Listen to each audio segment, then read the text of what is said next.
Masih di dalam pembahasan manajemen sumber daya manusia. Nah, kali ini kita bakal membahas satu topik yang sangat penting banget di dunia pekerjaan atau organisasi, yaitu tentang apa? Tentang pelatihan karyawan. Kita ngambil sumber dari buku Fundamental of Human Resource Management ya, karya dari Raymond Noe dan kawan-kawan yang lainnya. Nah, dalam topik ini kita bakal membahas kedua topik utama. Yang pertama, bagaimana kita mengaitkan program pelatihan dengan kebutuhan organisasi. Yang kedua, bagaimana kita menilai kebutuhan dari pelatihan atau yang disebut dengan need assessment. Oke, langsung aja nih, kita langsung ke pembahasan yang pertama ya.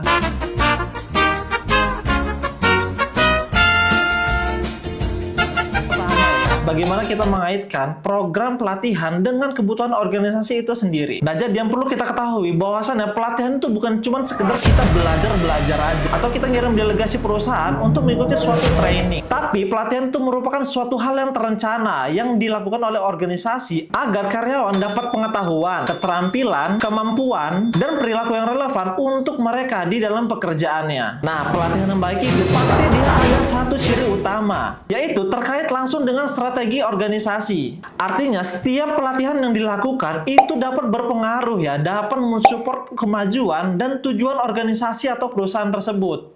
Pelatihan jadi makin penting nih karena beberapa alasan. Yang pertama, perubahan teknologi yang sangat cepat sehingga kita harus mempelajari suatu hal ilmu yang baru. Yang kedua, munculnya kontrak psikologis baru, di mana karyawan diharapkan mau berinvestasi untuk pengembangan dirinya sendiri. Dan yang ketiga, kerja tim atau keberagaman dari tenaga kerja itu sendiri, yang menuntut kemampuan beradaptasi dan dapat berkolaborasi nih antara tim atau teman bekerja. Dan untuk memastikan pelatihan itu berjalan dengan efektif, perusahaan biasanya menggunakan sebuah proses pengembangan pelatihan yang sistematis, yang memiliki 5 tahapan diantaranya. Yang pertama, menilai kebutuhan pelatihan. Yang kedua, menilai kesiapan karyawan. Yang ketiga, merancang program pelatihan. Yang keempat, melaksanakan pelatihan. Dan yang kelima, mengevaluasi hasil dari pelatihan itu sendiri. Dan di era modern saat ini, banyak perusahaan yang sudah dibantu nih dengan teknologi LMS atau yang biasa disebut dengan Learning Management System. Yang kedua, menilai kebutuhan pelatihan. Nah, sebelum dimulai, perusahaan harus tahu dulu nih, apakah pelatihan ini tuh berguna atau dibutuhkan oleh sebuah perusahaan. Saya tidak tahu, dan saya bahkan bertanya-tanya.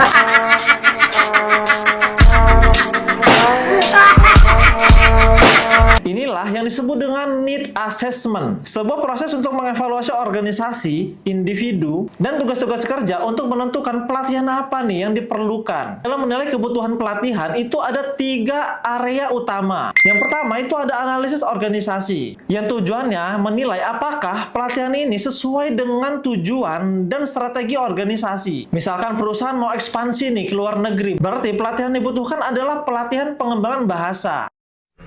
Dek, saya lakukan pendapat hal pendapat lamhan, nih. Pakai apa yang kamu nih? Lamhat kau ban ni kerang koi. Nggak ngerti doang. Lamhat, paham nih.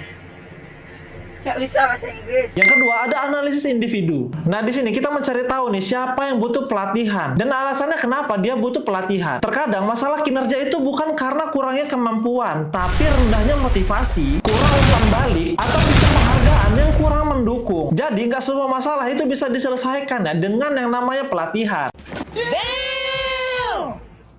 Dan yang ketiga itu ada analisis tugas. Ini adalah sebuah proses untuk mengidentifikasi tugas, keterampilan, dan perilaku sehingga layak menjadi fokus utama saat pelatihan. Jadi bisa disimpulkan juga nih bahwasannya pelatihan itu bukan hanya sekedar tugas rutinan dari HR, tapi merupakan sebuah investasi strategis untuk memastikan karyawan memiliki kemampuan yang sesuai dengan arah dan tujuan organisasi perusahaan. Dengan melakukan analisis kebutuhan yang tepat dan mengaitkannya dengan strategi bisnis perusahaan, pelatihan bisa menjadi alat yang sangat efektif untuk meningkatkan kinerja dan daya saing perusahaan. Sekarang kita akan membahas tentang kesiapan untuk pelatihan dan perencanaan program pelatihan yang efektif. Jadi, dua aspek ini sangat menentukan apakah benar-benar pelatihan itu bisa meningkatkan kinerja karyawan dan organisasi.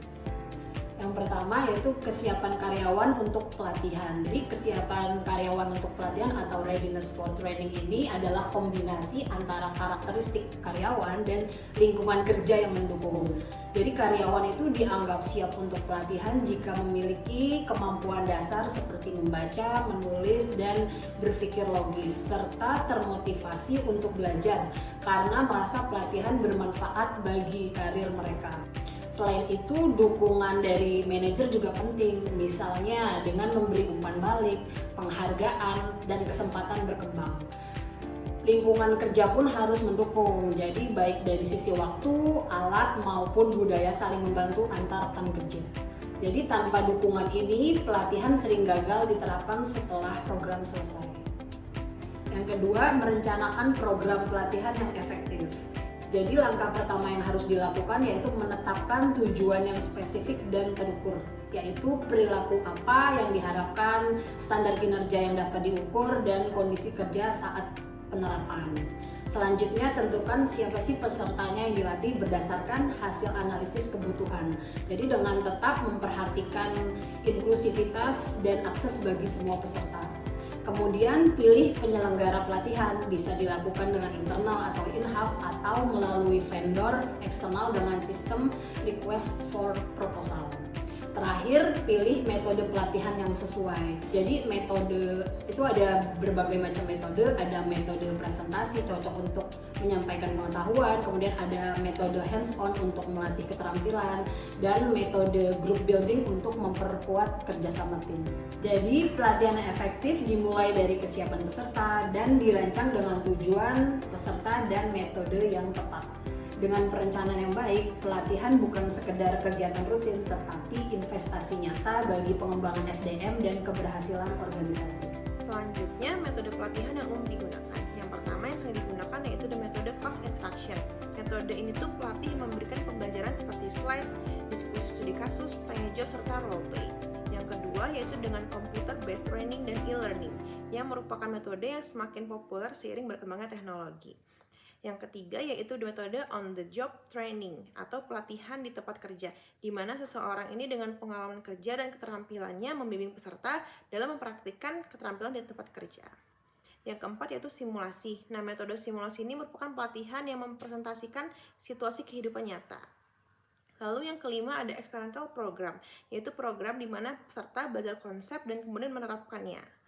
Lalu yang keenam ada team training, yaitu metode yang mengkoordinasikan kinerja individu yang bekerja bersama-sama. Lalu yang ketujuh ada action learning, di mana metode ini ada tim atau kelompok yang bekerja mendapatkan masalah yang aktual dan bekerja menyelesaikannya. Lalu yang kedelapan ada metode presentasi lainnya seperti behavior modeling, business games, dan case study. Selanjutnya, prinsip implementasi pelatihan yang efektif. Nah, untuk memastikan pembelajaran yang efektif, program pelatihan harus menerapkan prinsip-prinsip. Yang pertama, komunikasikan tujuan pembelajaran dengan jelas, seperti mendemonstrasikan kinerja yang diharapkan dan memberikan contoh. Lalu yang kedua, membatasi konten pelatihan. Jadi itu mengkelompokkan materi panjang menjadi bagian-bagian kecil yang dapat diingat. Lalu yang ketiga, memberikan panduan selama belajar. Lalu yang keempat, menyediakan umpan balik, seperti memberi tahu peserta seberapa akurat dan cepat mereka. Lalu yang kelima, mentransfer konten ke tempat kerja, seperti dilakukan rancangan lingkungan pembelajaran agar memiliki elemen yang sama dengan tempat kerja. Lalu yang keenam, menggunakan visual dan praktik berulang. Jadi seperti mempresentasikan materi dengan gambar visual dan praktik dalam berbagai konsep. Selanjutnya, bagaimana mengimplementasikan program pelatihan yang berhasil? Nah, implementasi program pelatihan yang berhasil ini memerlukan pendekatan sistematis yang menggabungkan prinsip-prinsip pembelajaran dengan strategi transfer pengetahuan, yaitu yang pertama, dilakukan persiapan dan perencanaan.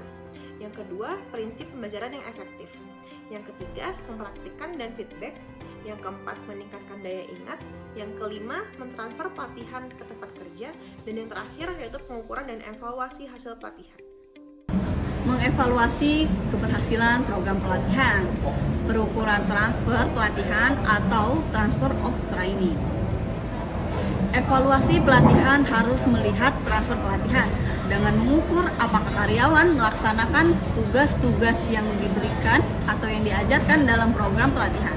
Artinya, apakah mereka benar-benar menerapkan apa yang dipelajari di tempat kerja. Penilaian hasil pelatihan.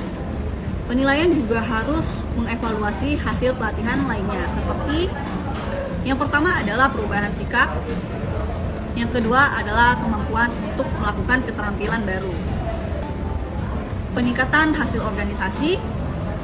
Pelatihan harus melaksanakan peningkatan dalam hasil kelompok atau organisasi, seperti yang pertama adalah kepuasan pelanggan, dan yang kedua adalah penjualan. Metode pelatihan untuk orientasi dan onboarding karyawan. Orientasi karyawan adalah pelatihan yang dirancang untuk mempersiapkan karyawan agar dapat melaksanakan pekerjaannya secara efektif, mempelajari tentang organisasi dan membangun hubungan kerja. Transisi ke onboarding, karena kesuksesan di lingkungan kerja saat ini membutuhkan lebih dari sekedar mengikuti aturan perusahaan biasa. Perusahaan mulai melengkapi program orientasi dasar dengan proses onboarding. Proses onboarding adalah proses yang berkelanjutan dan menangani aspek sosial maupun yang terkait tugas dari pekerjaan. Metode pelatihan program orientasi ada 3, yaitu yang pertama adalah materi cetak, yang kedua adalah pelatihan di tempat kerja atau on the job training, dan yang ketiga adalah pelatihan daring atau e-learning. Pada bagian ini, saya akan melanjutkan materi tentang pengembangan karyawan. Pada bagian 1, hubungan antara pengembangan pelatihan dan karir. Sebenarnya pengembangan karyawan itu apa sih? Jadi pengembangan karyawan itu adalah proses yang membantu karyawan mempersiapkan diri untuk karir masa depan mereka. Jadi pengembangan bukan hanya untuk memperbaiki kinerja sekarang, tapi untuk membangun kemampuan yang akan dibutuhkan di masa depan. Dalam pengembangan karyawan terdapat kombinasi dari beberapa hal penting. Yang pertama, itu ada pendidikan formal, pengalaman kerja, hubungan interpersonal, serta penilaian kepribadian dan kemampuan. Tujuannya agar karyawan bisa menghadapi perubahan dan memiliki arah karir yang jelas. Kemudian pada bagian 2 di sini ada konsep karir modern atau protein karir. Di era sekarang, karir seseorang tidak lagi bersifat tetap dalam perusahaan. Karyawan bisa berpindah dari satu posisi atau bahkan industri ke industri lainnya, sesuai dengan minat, kemampuan, dan peluang yang dimiliki. Inilah yang disebut protein karir. Yang 3, di sini ada pendekatan pengembangan karyawan. Ada 4 pendekatan utama dalam pengembangan karyawan. Yang pertama, pendidikan formal, melalui program seperti pelatihan di tempat kerja, workshop. Yang kedua, penilaian atau assessment, yaitu proses pengumpulan informasi dan memberikan umpan balik tentang perilaku, komunikasi, serta kemampuan karyawan. Yang ketiga, pengalaman kerja, misalnya melalui rotasi jabatan atau proyek baru agar karyawan bisa mengasah kemampuan dan memperluas wawasan. Yang terakhir, ada hubungan interpersonal, seperti mentoring dan coaching, di mana karyawan belajar langsung dari rekan kerja atau atasan yang lebih berpengalaman. Pada bagian 4, ada contoh nyata dari program Valvoline, memiliki program pengembangan bernama Super Pro 10. Program ini memberikan pelatihan dan sertifikasi bagi karyawan baru agar siap menjadi manajer di masa depan. Karyawan yang menyelesaikan pelatihan akan mendapatkan sertifikat dan peluang promosi. Hasilnya lebih dari 90% posisi manajer diisi oleh karyawan internal yang telah mengikuti program ini. Artinya, pengembangan yang baik bukan hanya menguntungkan karyawan, tetapi juga menciptakan tenaga kerja yang loyal dan berkualitas bagi perusahaan. Sekarang kita masuk ke 2 pendekatan lainnya, yaitu penilaian dan pengalaman kerja untuk pengembangan karyawan. Yang pertama, penilaian atau assessment. Assessment adalah proses sistematis untuk mengukur kemampuan, kepribadian, potensi, dan kinerja karyawan guna menentukan langkah pengembangan yang tepat. Ada 3 hal yang termasuk assessment. Yang pertama, penilaian tipe kepribadian. Organisasi sering menggunakan instrumen seperti MBTI atau Big Five Personality untuk memahami karakteristik kepribadian karyawan. Tujuannya menilai gaya kerja, cara berpikir, kemampuan analitis, serta potensi kepemimpinan. Lalu yang kedua ada penilaian perilaku kerja. Organisasi menilai perilaku kerja untuk memahami bagaimana karyawan bertindak dalam konteks pekerjaannya, bukan hanya hasilnya. Penilaian ini dapat mencakup observasi, kemudian penilaian dari atasan, rekan kerja, bawahan, dan diri sendiri untuk memberikan gambaran menyeluruh tentang perilaku dan efektivitas kerja. Lalu yang terakhir ada penilaian kinerja pekerjaan. Penilaian kinerja adalah alat utama dalam manajemen sumber daya manusia untuk menilai sejauh mana karyawan mencapai tujuan kerja mereka. Menilai hasil kerja terhadap target yang telah ditetapkan digunakan untuk menentukan reward dan area peningkatan. Berikut 3 aspek yang dinilai dalam pembahasan kali ini yaitu kepribadian. Tujuan utamanya adalah memahami karakter dan preferensi individu. Kontribusi terhadap pengembangannya yaitu penempatan dan pelatihan berbasis gaya kerja. Kemudian aspek perilaku kerja, tujuan utamanya yaitu menilai cara bekerja dan berinteraksi. Kontribusi terhadap pengembangannya berdasarkan pelatihan soft skill dan coaching. Lalu yang terakhir, aspek yang dinilai dari kinerja pekerjaan, tujuan utamanya adalah mengukur pencapaian hasil kerja. Kemudian kontribusi terhadap pengembangannya adalah evaluasi kompetensi dan arah karir. Selanjutnya adalah pengalaman kerja untuk pengembangan karyawan. Pengalaman kerja memberikan pelajaran melalui keterlibatan langsung dalam tugas, tanggung jawab, dan tantangan pekerjaan nyata yang membantu karyawan mengembangkan keterampilannya, wawasan, dan juga kesiapan karir. Oke, berikutnya adalah program mentoring. Di sini di mana pegawai pengalaman tinggi yang kita sebut mentor itu melakukan bimbingan, dukungan, dan nasihat untuk pegawai baru yang disebut mente. Tujuannya itu untuk meningkatkan kesiapan mente, membantu mente memahami budaya organisasi, serta membantu pola pikir kepemimpinan dan loyalitas terhadap organisasi. Oke. Dalam mentoring sendiri terbagi menjadi dua jenis. Yang pertama itu adalah formal mentoring program, yaitu contohnya program leadership developing mentoring di perusahaan multinasional. Lalu yang kedua adalah informal mentoring program, yaitu contohnya itu seperti manajer yang membimbing langsung staf muda karena melihat langsung potensi yang dimiliki oleh pemuda tersebut. Untuk program mentoring sendiri ada 4 tahapan yang akan dilalui. Yang pertama itu adalah initiation, yaitu membangun kepercayaan antara mente dan mentor. Yang kedua adalah cultivation, yaitu mulai membimbing secara konkret antara mentor dan mentenya. Lalu yang ketiga adalah separation, yaitu di mana hasil dari bimbingan itu akan membentuk kepercayaan dan hubungan berubah menjadi rekan yang sejajar. Dan yang terakhir adalah redefinition, yaitu adalah hubungan yang sudah sangat erat itu akan membentuk kemitraan secara profesional. Selanjutnya ada program coaching. Di sini program coaching itu adalah seorang pemimpin, ya bisa manajer atau supervisor, yaitu memberikan dukungan langsung kepada pegawai atau karyawan untuk mencapai potensi optimalnya. Tujuannya itu untuk memperbaiki perilaku kerja, meningkatkan kinerja individu, mengembangkan kemampuan problem solving dari karyawan itu sendiri, dan mendorong karyawan agar lebih mandiri dan bertanggung jawab terhadap hasil kerjanya. Peran seorang coach itu adalah mengamati perilaku dan hasil kerja dari karyawan, memberi umpan balik yang konstruktif berdasarkan data, fakta, dan bukan opini pribadi, membimbing dan memotivasi untuk perbaikan berkelanjutan, menetapkan tujuan atau goal setting yang terukur dan realistis, dan memonitoring perkembangan dan memberikan penguatan positif. Oke, jenis coaching itu ada 3. Yang pertama itu ada performance coaching, itu fokus pada peningkatan hasil kerja saat ini.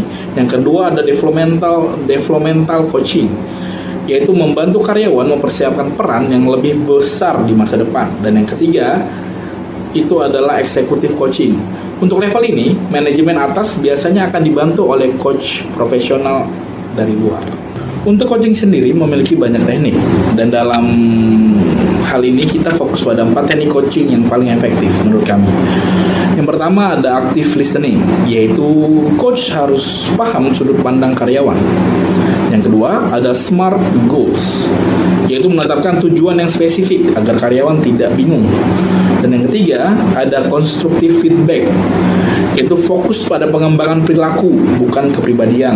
Dan yang keempat adalah empowerment, dorongan untuk karyawan agar lebih bertanggung jawab dan memiliki solusi sendiri. Halo semuanya, kali ini saya akan menjelaskan tentang pengembangan karyawan untuk kesuksesan di masa depan. Dalam dunia kerja modern, perusahaan perlu memiliki sistem yang membantu karyawan untuk berkembang. Itulah yang disebut sistem manajemen karir, yaitu proses yang dimana membantu karyawan merencanakan karir mereka agar selaras dengan kebutuhan organisasi.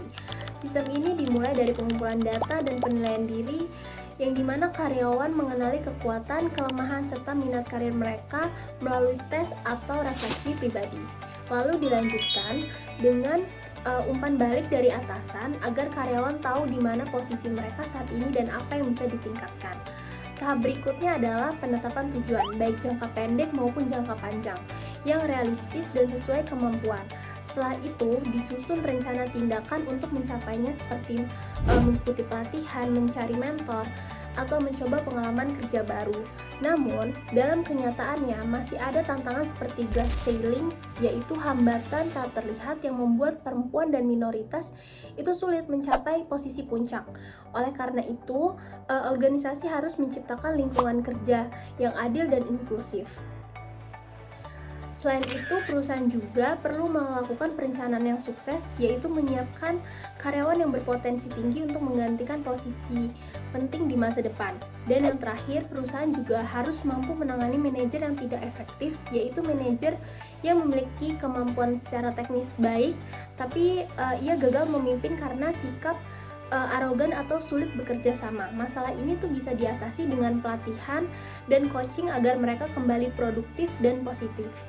Kesimpulannya, pengembangan karyawan bukan hanya tentang promosi, tapi tentang membantu setiap individu untuk tumbuh, berkontribusi, dan siap menghadapi tantangan di masa depan.